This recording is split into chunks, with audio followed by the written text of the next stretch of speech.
Hey everyone, Isaac from True Champion Gaming here, and today we have Build a Deer. I don't really know what that means, but I will show you what it means. I mean, that's a better way to do it. So let's jump into the material deck. First off, Spirit of Wind. Yes, we're Spirit of Wind.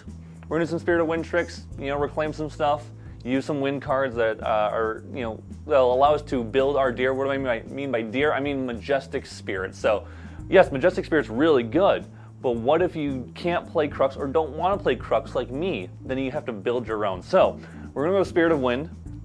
We're gonna go Sylvie, Wild's Whisper. That's right, we're Tamer. We're gonna start going towards Tamer level 1, 2, and then eventually 3. I'll show you which one that one is. But yeah, we get a buff counter from level 1. We might be able to draw 2 from level 2, and that's about it there. And then level 3, we're playing Sylvie Loved by All, not Slime Sovereign, finally. Now, this deck, maybe a little precursor before I get into too much more of the material deck here and then into the main deck. Untested, unrefined, but it is not unfun. It is a deck to purely build yourself your own deer in Sylvie the way it was meant to be, where Sylvie gets to have big animals and big beasts. So we are Sylvie Loved by All. The reason why, because we get +1 health and intercept. So that intercept, just like we'll give our animal or beast that we're going to build into our deer that intercept ability and +1 health, which is nice to have a little more tankiness. And so it will make it so they always have intercept.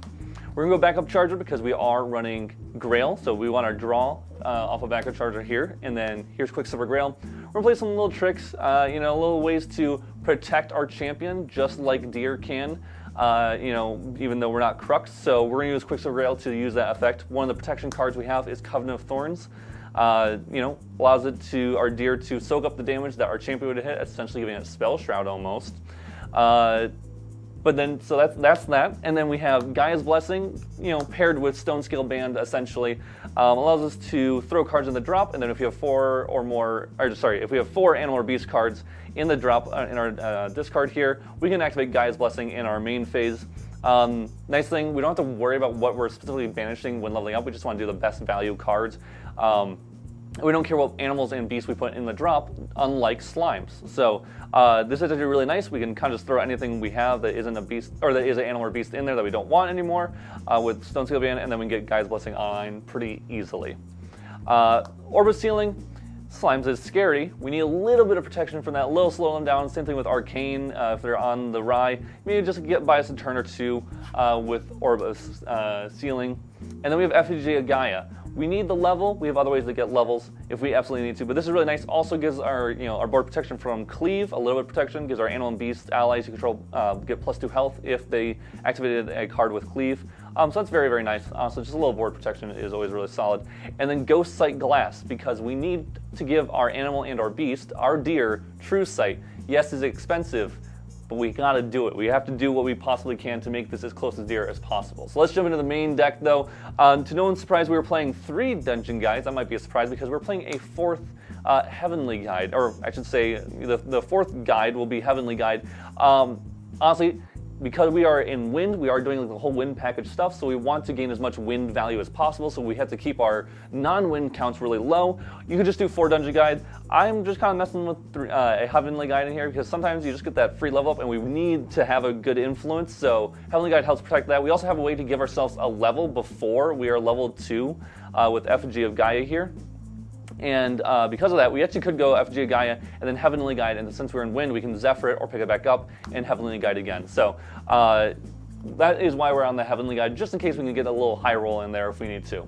We are playing 3 Forest Cakes. This is good for any animal or beast, draw a card, just kind of replace itself, but also we are playing a mini slime package in this. So there should be, there it is, 4th baby green slime to go with our Forest Cake here. Really solid, really nice. Allows us to play this, hit Cake, and then Cake comes back, we get to draw. So it essentially turns into like a little bit slower baby gray. But we can just reclaim this, pick it back up, and get some value off of that. Speaking of Baby Gray, we are playing that as well as a 4 of course. Baby Gray is just really good. Intercepts, all that kind of stuff. We have to play a little bit more slimes just to have a little bit more value or a little more consistency. So we are on 4 Slime Blessing. This protects our slimes mainly, and then also can give us 1 level, but mainly it's there for Baby Gray, so we can get that effect, and then you can just banish it later if you need to. You could just go Slime Shield, but that level does come up. Maybe like 2 and 2 would be probably a good split here or something like that if you really want to. Either way, I don't think it matters too much. We want to build our deer, and that's all that matters to us. So now we're going into some utility cards. 1 of Turbocharge, just because it's there. If we hit it and we happen to do backup charger, or we maybe do it really early, we can realize we can buy that turn, then it's really nice to have. 4 Fairy Whispers, because we are in wind and we want to dig. And there's a couple of wind cards we actually do want to grab. So Fairy Whispers is really nice, reclaims and stuff like that. We'll get to that in a sec. And of course, Veiling for our protection. We need Veilings. We need Veilings. We're gonna die. And then next we have Zephyrs. We also can grab this. This is what we can use with our Dungeon Guides or our Heavenly Guides, just to use its effect more than once. So we can go into 2 if we really wanted to. With maybe we had an Animal and Beast on board, and we just wanted to Dungeon Guide into level 2. That way we get to draw 2, and then we can Zephyr it, and then bring back the Dungeon Guide or Heavenly Guide maybe there, and get its effect again with Zephyr. And then of course Reclaim. Because we are running our favorite boy to go with this, or girl, I can't remember what it is actually. It's choice. Windmill Engineer. So we're going to play Windmill Engineer with this Reclaim, and Baby Grays with the Reclaim, and Baby Greens with the Reclaim. Windmill Engineer, we're going to play that. Draws this card in memory, we reclaim it, we get to use that floating memory to level up. We essentially +1, we didn't lose influence and all that kind of stuff. We are also playing 3 ASIN because we can pick up Baby Greens, Baby Grays, and Windmill Engineers. Are we getting a little repetitive here maybe, but ASIN just allows us to put a big dude on board. There's a couple of tricks we can do with this as well to make it even bigger, because while we are building a deer, we might need to stray from that path a bit to help protect ourselves, to help not die and all that kind of jazz. So next we also have 3 Dream Fairy. Remove the opponent's deer, maybe remove an opponent's Crux Slime or whatever it might be, just a threat that we don't want to see anymore. We can also pick it back up with ASIN and Reclaim if we want to, just as a weird pseudo removal. We're also on 4 Ordinary Bear. We can actually do this. We don't necessarily care too much about our level 3 and what we're finding with beasts. We are running Gaia's Songbird, and because of that, it kind of feels weird to hit, but we do want to get that level 2 draw, because like I said, we want that influence, and if it dies, we're getting that floating memory, so it's worth it there.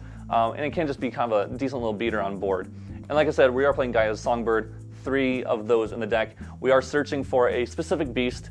You might know what it is by now. There's probably 2 choices, and we're going with what my favorite actually, well, I don't know about favorite. I do really like them both. And the one we are going to go with is, you'll have to wait because we have Mark of Fervor first.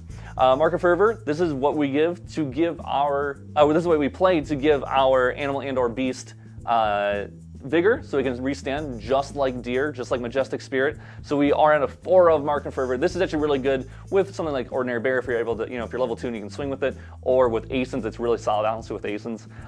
And there's a reason why we have to go not Crawl, we are going Geldis. So the reason why we're going Geldis is because, first of all, it is 8 health. With Mark of Fervor, it becomes 9 health. With Sylvie, Loved by All, it is up to 10 health, just like Majestic Spirit, but we actually get 2 more attacks. So we are a 6/10 with Intercept and Vigor. And the reason why we're not going Crawl is because Crawl has Spell Shroud, and Mark of Fervor is actually a spell, so we can't actually give our own Crawl, the +1/+1 and Vigor. So we're going my favorite boy, one of my favorite boys for essentially big beasts, and it is Geldis. Geldis is a house of a card.